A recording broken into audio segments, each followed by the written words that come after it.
Good afternoon, everybody, and welcome to this talk. I've given it a couple of times before, so I didn't prepare at all. So if you notice that I've forgotten everything since the last time, please forgive me. But it's a fun talk because it's a very useful subject and a very useful tool. It was written by me and my colleague Dave Vasilevsky. He said, I've been here enough times, you can do it on your own. I'll be in the next room helping our other colleague Jigar and upstairs, who's presenting on content migration. But he's kind of Dave wrote most of this with me. So about the speakers, I guess singular. So my name is Alex Dergachev. I've been running Evolving Web with my wife Suzanne for the last 9 years, and we've been involved in Drupal pretty much since the second year. Since then, yeah, we're doing lots of enterprise level projects on and off. Locally, we worked with McGill, with the federal government. We did some projects for Travelocity, for some cable channels, and now we're doing a project for the Princeton University Press involving a big migration.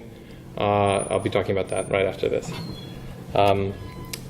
We've got a really nice training program that my wife Suzanne runs, and if you guys have coworkers, if you're here, you probably know Drupal really well and don't need like a Drupal bootcamp 3 or 5 day. But if you have coworkers who could benefit from that, that's a great way to get started. And that's how I and my wife Suzanne started when we went to a Lullaby training like 9 years ago, or what have you. So today the talk is about speeding up your site, making your Drupal code base not so painfully slow. So the overall outline is we're going to talk about just profiling in general, what it's all about. We're going to talk about Blackfire, this particular tool that I'm very excited to share with you today. And then we'll sprinkle in a few case studies from our actual projects that we went and used it on, and the results that we got. So in terms of motivation, I mean, if you're here, you probably don't need motivation. You already know that you want sites to run faster. But you know, for the sake of completeness, obviously loading time and user experience go hand in hand. If you're anything like me, you're gonna hit back if you ever have like a Google search result that's too slow. And apparently there's a lot of people like me. Another thing is concurrency and scalability. So if you have a slow code base like that runs too many queries, that just basically does all kinds of unnecessary and awkward things, maybe does web services or inefficient algorithms.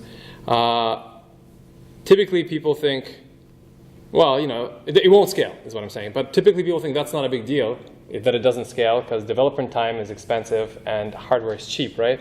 So we'll just buy some sort of a beastly caching system and then a beastly set of SSDs and servers with like 128 gigs of RAM.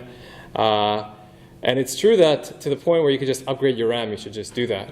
However, there's a hard limit to where you're like taking your existing single server and upgrading the RAM, and then you have to like go to like a server like farm, and then you have to do load balancing and failover and all this much more complex stuff.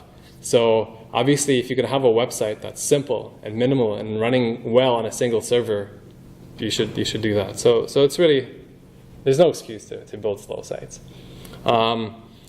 Of course, yeah, the financial implications are obvious, you know, with conversions and what have you. I mean, Google will penalize you for having too slow a site. And I have an anecdote that I like. Who here knows what Google's like scientific breakthrough was? Like why Google came out to be better than other search engines? What was it? PageRank. PageRank, yeah. So the famous thing about PageRank is you have a graph, you know, which is a set of connected websites, like with links to each other, and then they said, hey, you could treat this as a graph, and then we can use each link as a vote, and we can compute the score of each website's quality based on the number of links that other websites link to them. So that's what everybody thinks. Google has a patent on that. This is their thing. I'm pretty sure, though, the idea of website links being a proxy for quality was in no way original to Google. I'm sure that's been around. I mean, it's kind of a basic idea anyway, right? So if I'm not mistaken, what they actually did was they found a randomized algorithm where they would start the crawl at random spots and crawl for a while to get an approximation of the page rank. because the web, even at the time in 99, 98, whatever it was already too big. And if you were to compute this page rank naively, it was just this like infinite matrix that you'd have to like solve somehow. Whereas they said, we don't need to get the exact score for everything. We really just need to get a approximation, a statistical sample. So basically, Google broke through, not because they came up with the idea that you can look at websites and how they link to each other, but they figured out a way to do it more performantly. So there you go. So maybe you make your code run faster, and you too can be the next Larry Page. So when we're talking about code profiling, like PHP code profiling, we're not measuring certain things. There's a whole set of things that have to happen after your Drupal code base runs, and the HTML is generated, thrown to the browser, rendered by the browser. The browser then renders all the other stuff like JavaScript, images, CSS, and renders that onto the page. So fonts, of course. Yeah. So the other half of the thing that isn't PHP code profiling is kind of considered front-end optimization. In many cases, in real-world scenarios, either one of the two might be the culprit, but usually both. And in fact, a slow-loading website, in my opinion, might be like a second, even 2 seconds, and more for generating the page is very slow. But the front-end side of things might take an extra 4 seconds, 5 seconds, 10 seconds if you have 30 ads placed on your stupid newspaper site that your boss made you put them on. So don't be confused. I mean, front-end optimization is just as important because the actual seconds that are waiting might be more there. But it's also much more varied and much more arbitrary, whereas here it's more like your code. So what is profiling? It's kind of, I came up with this thing, it's kind of like an X-ray for your Drupal code base. It's saying, okay, I have a Drupal site, I visit the home page, or I visit this random page, and it's loading slower than I'd like. I ran time curl in the command line, I ran Apache Bench, I ran any of these other things. And I just see that Drupal is taking a while to load its thing. What the hell is going on? I don't know. I mean, they're not going to go start reading all the code base, right? I mean, Drupal's code base is giant. So, and everyone knows that it's not practical to just review a code base and see what's slow, so you have to use a tool to get a picture. So we'll see this in a second, but what does it actually measure? The time spent to render the page, broken up in which parts of the code did what. It measures also for each part of the code the CPU usage, the memory usage. So this is basically how much RAM was involved in building out the site. It'll keep track of all the DB calls, the network, the file I/O. And basically, this is what a profile does. It doesn't have to be Blackfire. And the way it works is it hooks into the PHP engine. It calls its little PHP module, which was written in C, called a probe. And it kind of tells the PHP interpreter, hey, every time you enter a new function, like a function like, I don't know, theme gets called, at the start of it, log the time that it's currently at, log the memory usage that it's currently at. And then when you exit the function, log the time that you're at, log the memory usage that you're at. So it just basically builds like this graph. And remember, functions call functions calls functions, right? Like nested function calls are kind of the main thing. So it builds this graph of function calls, which is nice to see how your Drupal code base is doing, or your custom code, and how much time is spent.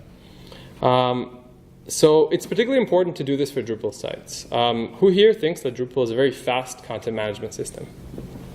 Okay, that's why you're here, right? So Drupal sites tend to be heavy. So Drupal core itself, I would say, is heavier compared to like a custom app, but it's also quite disciplined, quite well optimized. For what it's trying to do, it's written pretty well.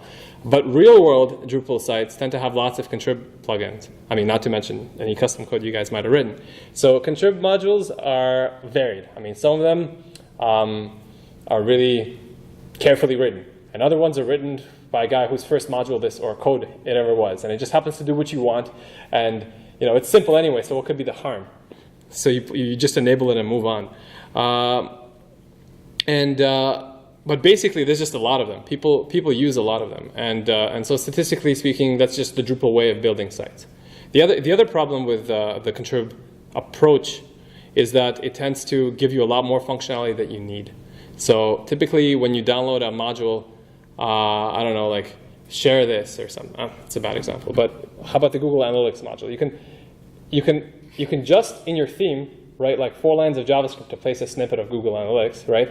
Or you can download the Google Analytics modules that have all kinds of admin UI and like hooks to track events and God knows what other kind of logging it can offer you, and it supports for different permissions for like viewing and administering it. So all of a sudden, what should have been like 1 line of theme code turns into like 500, I don't know, 1,000 lines of PHP code that gets run, maybe not on every request, but certainly are in your code base. So maybe that's what's slowing down your site. Maybe it's not, and you won't know until you run a tool like this.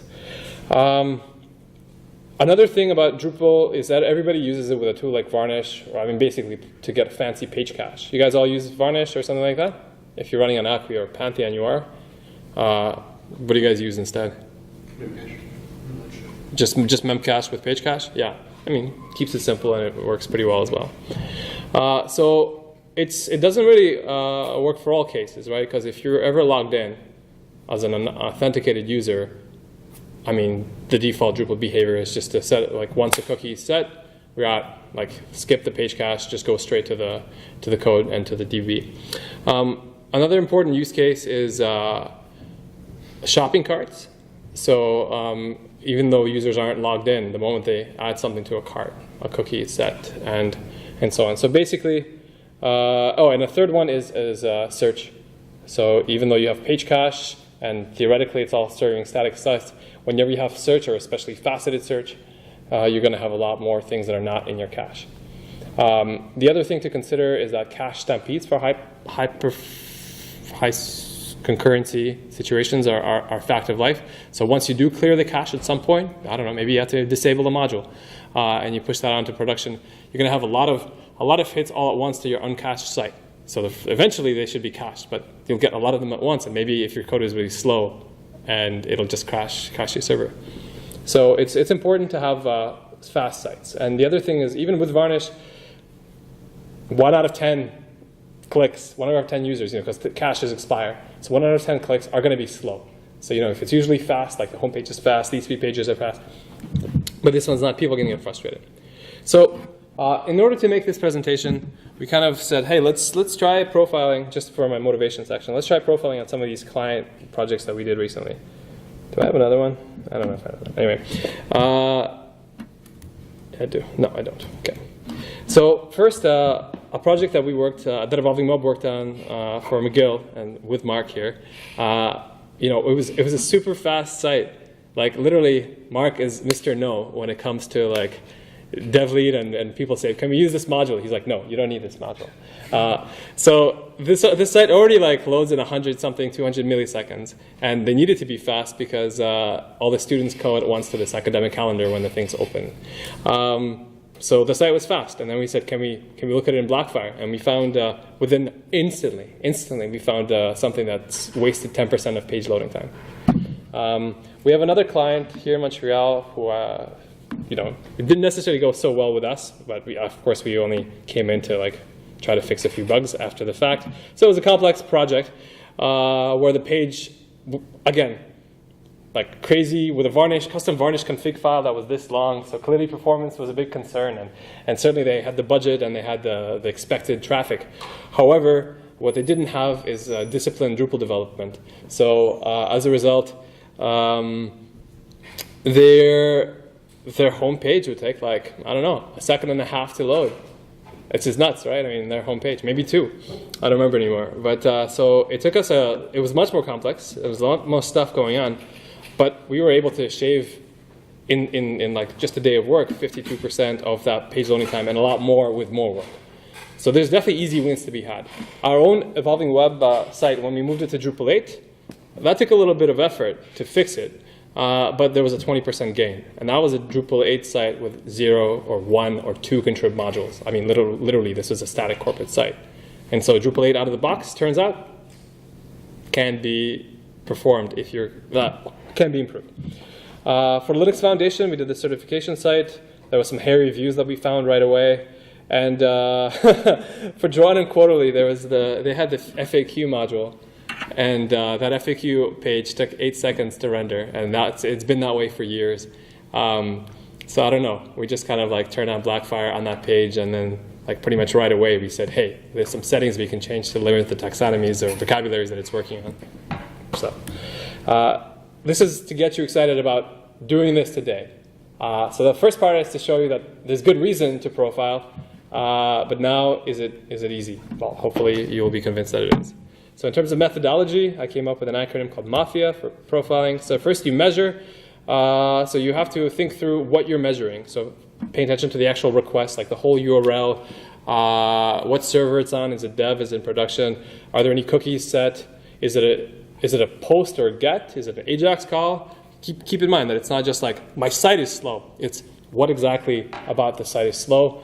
The second thing is, consider all the different variations. You're trying to investigate here, right? You're trying to build a mental conception, so you have to figure out what is slow relative to other parts of the site, or maybe my dev environment, or so compare exactly, like, is one page slower than another? Is it in dev that it's slower? Before you even start like doing hardcore profiling, if you have some things that you suspect, you could always disable modules and compare. But basically then you're going to use a profiler to analyze the code. The second thing in Mafia is analyze. So once you're looking at a profile, we're going to jump to that in a minute, you're going to look for low-hanging fruits, because there's just often, like, in that first hour, you can get that 50% gain or 20% gain. So typically, you're going to look for just awkward things, and then what we've seen is things that should be cached that aren't, like, I don't know, what's like you're rendering a mega menu. That's one of the things we've seen. And so mega menus might have all kinds of queries and templates and contrib modules to give you like the things. And that mega menu is the same on every single page site. But it's not like a Drupal module called mega menu was written by a real developer. This mega menu is probably written by your themer, right? Like cobbled together with some templates. So you know it's got no caching on it. Because themers don't, how many themers are in this talk? Ha! So anyway, so you should cache that mega menu, and then your site will magically be 10 times as fast. You often have bad SQL practices. The most common one is this infamous n+1 problem, where you should run a select join query, and then instead you just decide to do a select query, iterate that in PHP, and run more queries for that. Sometimes we see blocking requests. So if you have a web service call, and I don't know, it's going to hold you up. And basically, in Drupal, we also have the problem of unnecessary loads. Just by enabling some contrib modules, things might get like pulled from the DB that you don't need. Another more subtle thing to look for or keep in mind in your analysis is what if nothing is sticking out? There's no low-hanging fruit. Why is it just sluggish? I mean, I know that thing is slower than it should be. So I found that in my case, maybe your server is swapping, and that's why the profile gets slow.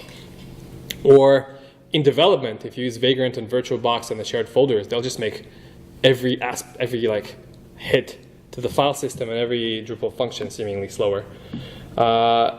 Server contention and also missing opcache. You guys use what do you use today? Is it like Zend Optimizer or something like that? APC was the old one. We just switched to PHP 7. So. Yeah, it's built into PHP 7 now. Yeah, so good. Cool. So the next one is make a change. So fix in Mafia. Measure, analyze, fix. So you make a change and then you have to compare. Make a change probably means disabling a module, or it means editing your code, editing some config files. That's what we mean. So, and then it's quite important to keep in mind that Drupal is a complex beast. And just because you make one part of the site faster because you looked at the profile and it's like over here, it's sluggish, I sped it up. Maybe you were prevented some data from being unnecessarily loaded for that part of the code, but maybe it's actually still necessary for a later part of the code and static caching. So this actually happens a lot, which is why I warn you. So you have to compare.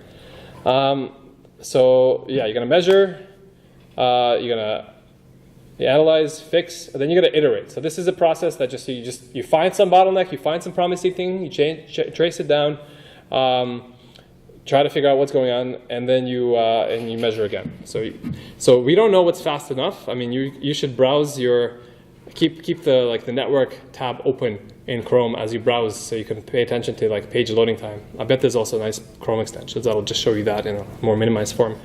And then you'll have an intuition. But for me, if something is half a second for the Drupal PHP for an uncached thing, it's acceptable but not pleasant. If it's like between half a second and a second, by my Drupal standards, it's sluggish, so I got to be sure that like really there's nothing I can help. And if it's over a second, it's crap. As you do this, keep in mind that you want to have some sort of a system to track what you've been measuring, like a notepad, an Excel file, because it's going to be a huge pain. Otherwise, you get confused about all the changes you've made and which ones help. I couldn't come up with A for Mafia, so that's it. Mafi. All right, so the tools is, so obviously Chrome developer tools, like this little guy over here. See, I refresh and it shows me how long this HTML took to load from GitHub, I think, yeah. So 29 milliseconds, pretty good for a static HTML file. So that I use all the time for just this baseline. If you want to do something command line, Apache Bench and JMeter I've used. So if you're using Pantheon or Acquia, you've got New Relic installed. I personally don't know much about it, but people really swear by it, so I recommend using it. And it kind of overlaps with this. But this is kind of an ongoing tool to sort of get reports on how your site's been doing over time. It's not necessarily to dive in deep. As a developer, you're looking for something more specific. So to actually look into your code base, the classic tool is XHProf. And the tool I'm talking about is Blackfire. Anyone's used XHProf before? 2? Cool. 3? So you've done PHP profiling, great.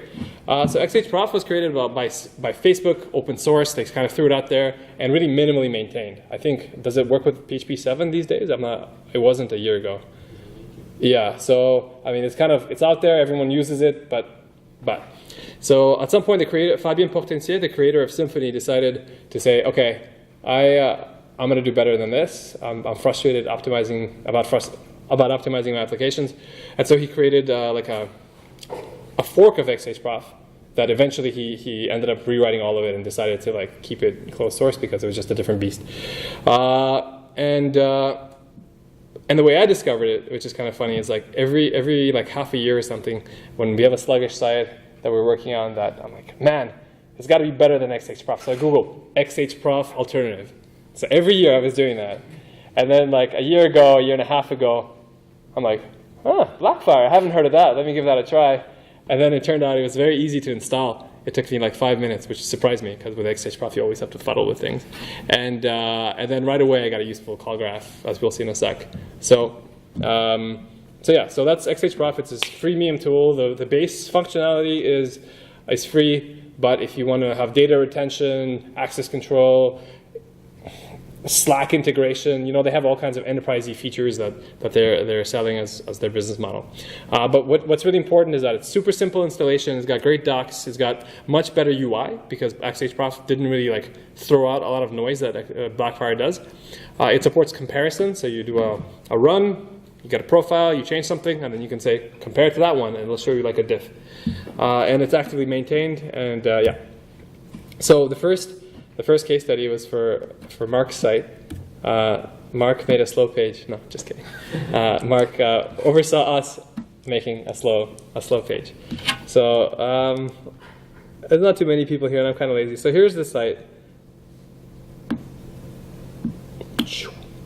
Okay, so this, I'll just refresh. This is the McGill homepage. But here's the site. It's McGill.ca/study, so it's their programs and courses and university regulations. I don't know if it's going to work. Yeah, it seems to work. It's running on my local laptop here. So it's a kind of a search-driven, faceted search UI. This is actually one of our very first Drupal projects, I don't know, 7, 8 years ago. So we built it in Drupal 6, and then later on, these guys came to us and said, can you upgrade it to Drupal 7? And we're like, wow, that's a big job. Are you sure? They're like, yes. So we had to upgrade it to Drupal 7. Like I mentioned, the site already had to be very fast. It didn't have much contrib modules. A lot of the work was migrations and just some funky stuff with menus and stuff. It has a lot of content, though. I mean, it has, I don't know, 70,000 nodes or something. Mark would know better.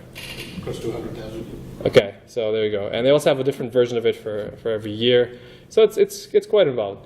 But very disciplined site, not much code. So how could we do better?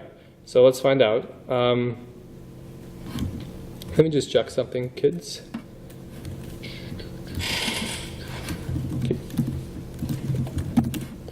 Okay, git checkout D7.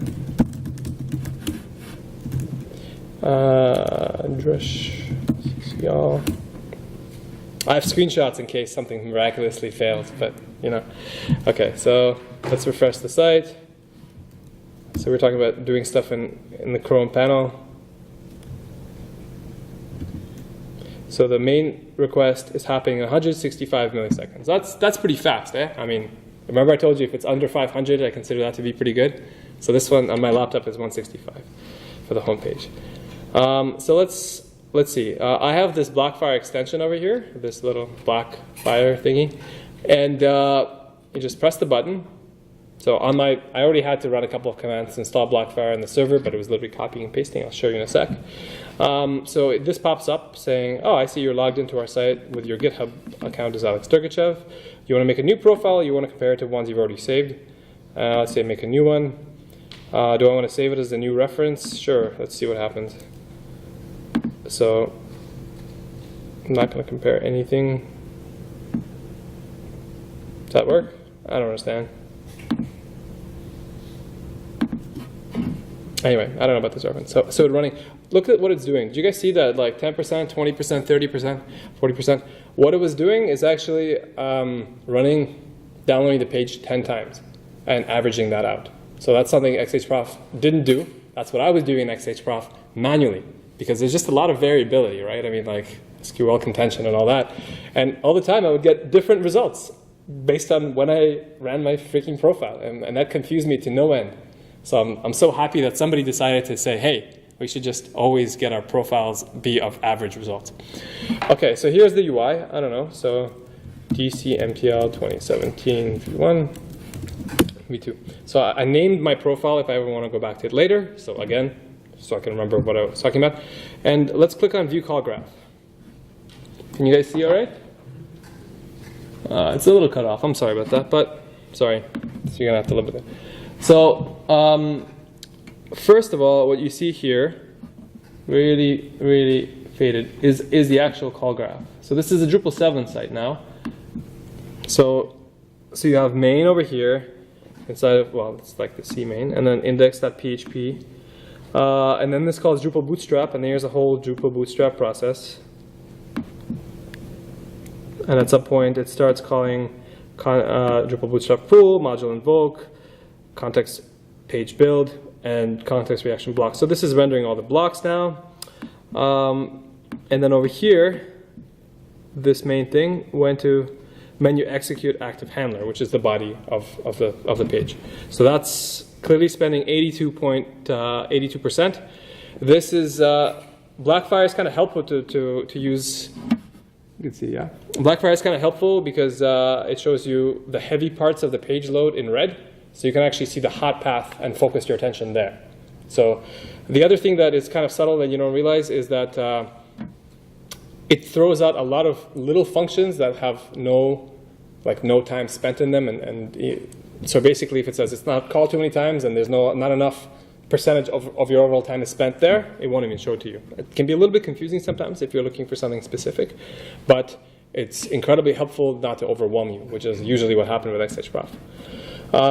So typically you can sort on the left here all your functions. So I was telling you that a call graph profile is just a list of all the functions, in this case visualized as a graph, and how much they spent. You can sort by exclusive time, or inclusive time, or the number of calls. So exclusive time is more interesting than inclusive time, because look, apparently 99% of your site is spent somewhere in index.php. So all you have to do is get rid of index.php and your site is going to run really fast. Well, no, obviously index.php just calls everything else. So that's the inclusive time. So it's useful to, as a box. If your inclusive time is small, like so small that you don't care, then you don't even have to worry about the exclusive time. But So you look at the inclusive time to see where you should focus, and then you look at the exclusive to see where what layer the problem is. Is it like me, or is it my children? So it's exclusive means exclusive of children functions. So yeah, and the number of calls is just if you have something called too many times that shouldn't be, you should pay attention to that. So here we see that according to Blackfire's average, there was actually 139 milliseconds that was spent to render this page. 5 of them were on I/O. 134 of them, so the I/O means hard drive, right? 134 were on just processing time. It's quite light in memory footprint. Again, we don't have many contributed modules, so that's why. And it has no network calls, and it has 186 SQL queries. Is that a lot? For Drupal. Yeah, so for Drupal, that's kind of like the baseline. and for like a modern web app written by a performance-conscious developer, you'd be like, you're not supposed to have more than 10, man. I mean, you need one to show the current user, you need one to show the menu, you need one to show the current page, and what else do you need? So I mean, obviously Drupal has to have a lot of caching layers to make up for its more complex architecture and more modular architecture, because it's not, every site isn't handcrafted. So yeah, but I actually find that typically, unless you're getting to really large data sets or concurrent environments, the database is often not the problem. It's actually the code and the CPU that's the bottleneck for Drupal. So the other thing that's cool is as you explore this chart, I don't know why I went to the hard drive graph. Let's go back to the CPU graph. As you explore this chart, you can see I'm in Drupal render page. And if you click on this thing, it gives you a little summary of it inside this function list. And here it shows you specifically, there's 107 seconds in total were spent on this function, 104 were that on the processing, and 10 megs of RAM. The other key thing to see here is that it was called one time, that's this one, and that it has one caller. And so if you ever arrive in this list, you can obviously see what the caller is, Drupal deliver HTML page. But in this list, you can also see the same thing. So you can collapse the caller. And it has these 5 children, or callees. Apparently Drupal render, block page build, and then some small time. And you see it kind of visualizes the children based on what percentage of the time they take. Do you have any caching module activated on that site? Or No. Site like this? No, page cache. Or anything like that? No, it's on my laptop. But CDN wouldn't help because we were looking at a profile of the code base. It's what's going on behind the CDN. So like CDN is like Varnish, basically. Varnish, is it fair to say that Akamai is like a commercial installation of Varnish with geo distribution? So yeah, so this is the basic call graph and how you navigate it. The other thing I want to show you is like, let's see what could be slow. So every time I run this thing, the chart gets drawn randomly and differently, and it's kind of hard to see with this resolution that we have here, unfortunately. Just give me a sec. So here we're still spending 77% in Drupal render page, and then it seems to go to 25% rendering blocks. Well, we got some blocks on the site. Maybe that's not so crazy. And then it goes to context page build, which I guess is more blocks. What else does it go to? Then it goes to this Drupal render and theme. So a bunch of time still in theme.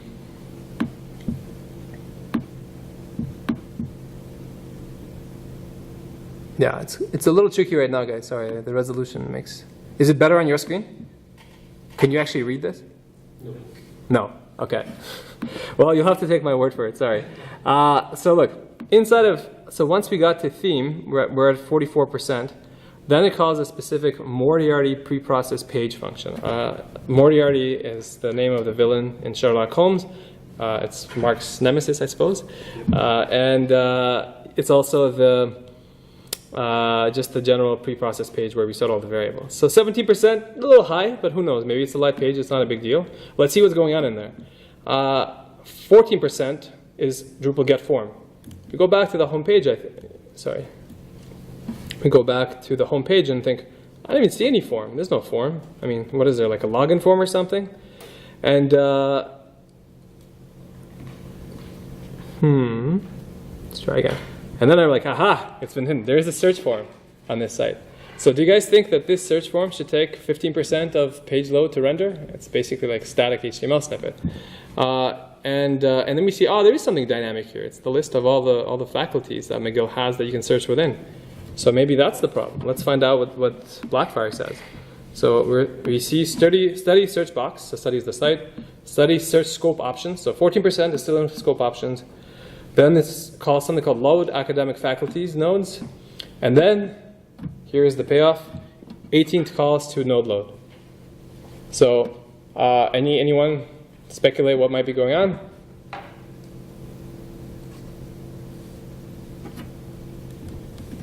Mark?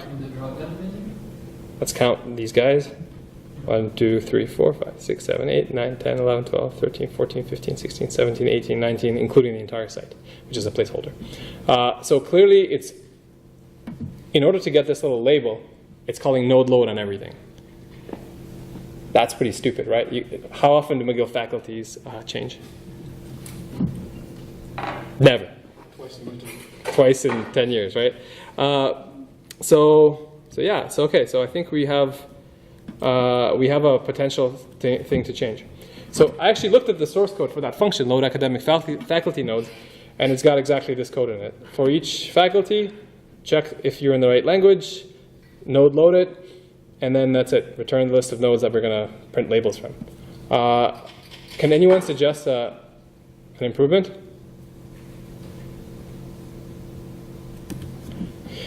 Do the exact same loop, but instead of loading the node once, just store the node ID and call node load multiple. That's it. So all you have to do is change this, and you will pretty much get rid of most of that 14%. The reason we didn't do it at first is because we did it in Drupal 6. And in Drupal 6, there was no node load multiple. I mean, we could have optimized it by like running a SQL query or hacking it, but we didn't. We just said Drupal way, node load. When we upgraded to Drupal 7, our upgrade algorithm was copy over the database and the code, run the update hooks, fix the errors for like a month or 2 or 3, and then once all the errors go away, call the site, done, and send McGill an invoice. So I think we missed a step in there, which is spend an hour to run it on Blackfire, see if there's any low-hanging fruit, and then fix them like this. So that was it. And so in the case, it saved about 25 milliseconds, and that was pretty easy. To install Blackfire, you just go to their page, you log in with GitHub, you probably already logged in. It's going to tell you on Mac, on Linux, on OS X, on Windows, they have copy and paste instructions because it's their help page. Is a Symfony app. They're going to even give you the token to use. And basically, you run 3 commands, and you've got all of the command line stuff done. It has extra features beyond what I showed you, such as comparisons. It has a command line program called Blackfire that you can install as part of their steps, that you could do Blackfire run PHP script or Blackfire run Ajax request with all the cookies. So you'll see that in a second. So specifically, if you want to profile a drush command, you're going to use that. You're going to do Blackfire run, and instead of drush CCall, in my presentation, I'm telling you, got to use drush launcher. So for the other client, we did the Chrome Inspector tab, and here's what we saw on my laptop. The first request of their homepage, mind you, takes 350 milliseconds, gives you back a 302, and then takes 300 milliseconds to give you a 200. Does that look wrong to you? Do you see where the redirect goes? It goes to /en. It took 350 milliseconds to figure out that the language of the site should be in English by default. So let's see what part of the code is doing that, and how do we run that in Blackfire? Because we can't press that little Chrome extension because we can't track redirects. Like, what the heck's going on? I mean, and obviously you could also grep for Drupal goto. That's what I would have done without the Blackfire. So you right-click, you click copy as curl, and then in your buffer, you're going to have curl, this, and then all the headers that Chrome is sending. This is a built-in Chrome feature. And you just prepend Blackfire, because the Blackfire command has a curl subcommand, like drush cc, that does this. And then it'll run the command line profile and give you the exact same link that you could explore on blackfire.com or .io. In their particular case, here's what was going on. We had a Drupal goto, as expected, after you run local language from browser, looked at the browser headers, and it was in a hook preprocess page. So by moving it so that means all the blocks were already rendered, and there was a lot of blocks. And then I decided to see, should I render the page or should I redirect to some other page? So you just move it to hook init, problem solved, saved half the front page loading time. They were live with this for a year or two with this bug. Blackfire is great. Code profiling is great because it also lets you explore an unfamiliar code base that you didn't build. And in this case, we also had those mega menus, and we were able to cache those. I got some more advanced tips. So I talked about aggregation. Sometimes you need to disable aggregation. Sometimes you need to carefully track uncached behavior, and so you have to turn off aggregation. There's a checkbox there. Also keep in mind that every time you call a function, Blackfire treats it as the same call. So theme list and theme page, are two entirely different templates or functions, but in the end they're going to get merged into one theme. So if you have a Blackfire Premium, it allows you to have a Blackfire YAML file, and it lets you disambiguate certain functions and keep track of each argument separately. And then in your call graph, like each node of the graph would be like the function with its first argument. But that's a premium feature, I guess, because XHProf didn't have it, so he said, I'll make it premium. We often use XHProf and XDebug together, but you got to turn off XDebug. It's a little awkward. I don't have a better solution aside from turn off XDebug when you're running the profile. There is a profiling overhead, and it's not 3%. I don't know. Sometimes running Blackfire will make your page 50% slower.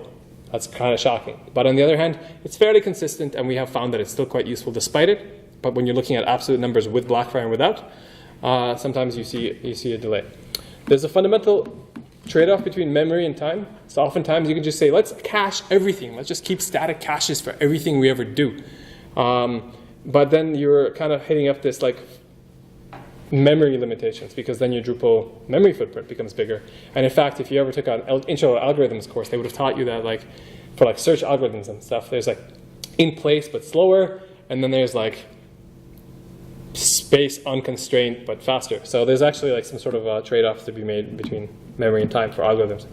The other thing is Blackfire has an SDK. So aside from running it with a Chrome extension, you can actually literally import it into your PHP code base, and then you have access to it. I think you don't even have to import it just by having the Blackfire probe on. You can call Blackfire enable probe to start profiling and Blackfire disable probe to stop, and then only in the code that runs between that point and that point will be included in the call graph. And that's great because then you can really zero in on the part. So if you have a noisy call graph and it's just being mixed too much, you can always use the SDK enable probe and disable probe, and we do it quite a bit. For our own website in Drupal 8, it was super minimalistic. It has no modules, just core, basically, but it was still way slower than our D7 site. Why? Because our themer Jorge, who's really great, decided to make everything a block in Drupal 8. Like titles are blocks. Like there's just a lot more blocks now, and which is all really good. And it was a multilingual site, and he was saying one block per language, so there's an English version of each. So I think we ended up having 150 blocks, and with 150 blocks. Just the way Drupal 8 was rendering blocks was way slower. It was actually hard to track down because these things get cached. So actually it wasn't so slow, except the block rendering, or whatever it was.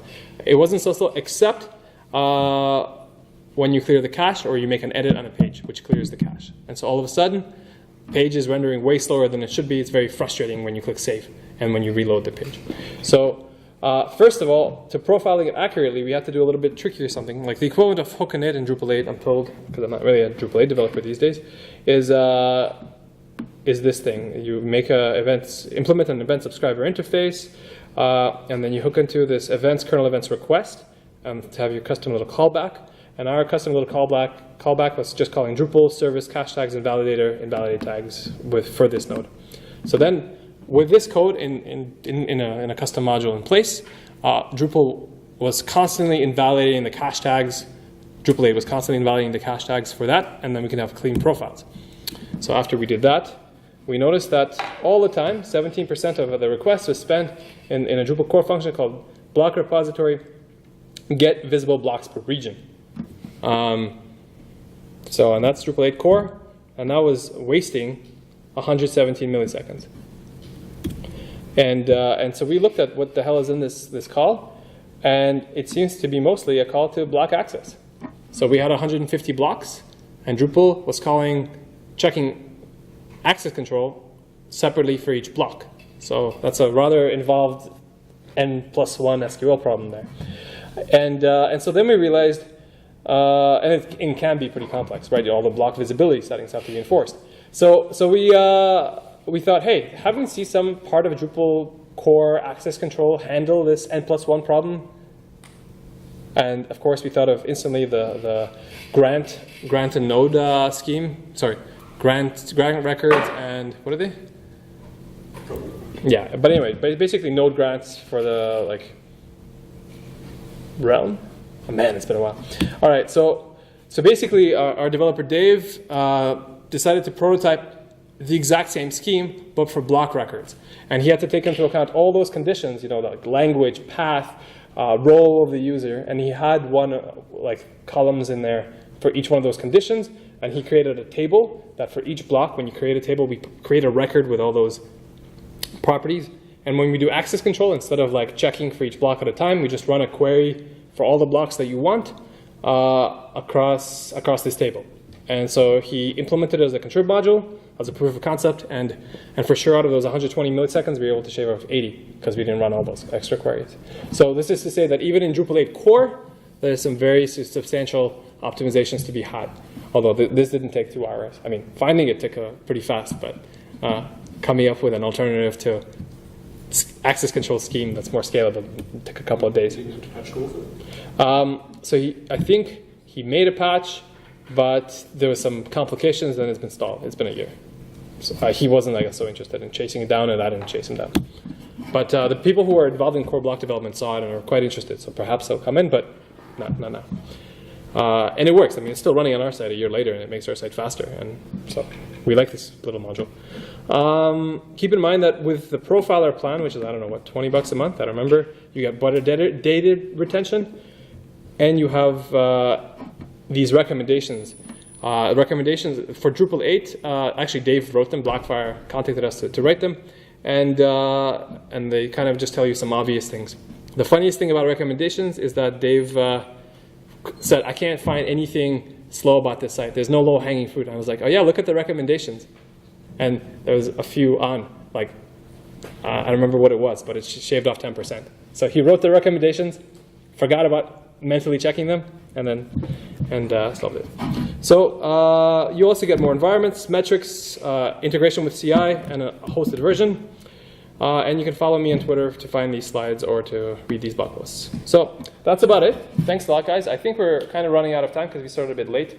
So I won't take questions, but I do want to say, if you came to this talk, the nice people of Blackfire gave out, sent me this book, 24 Days of Blackfire. This is what inspired me to actually, I don't know what this is. Anyway, to actually give this talk. So this is a really well-written book by Fabien Portencier, and it just tells you about profiling PHP strategies in general, and I think you'll enjoy the read. So grab one if you'd like. Thanks a lot.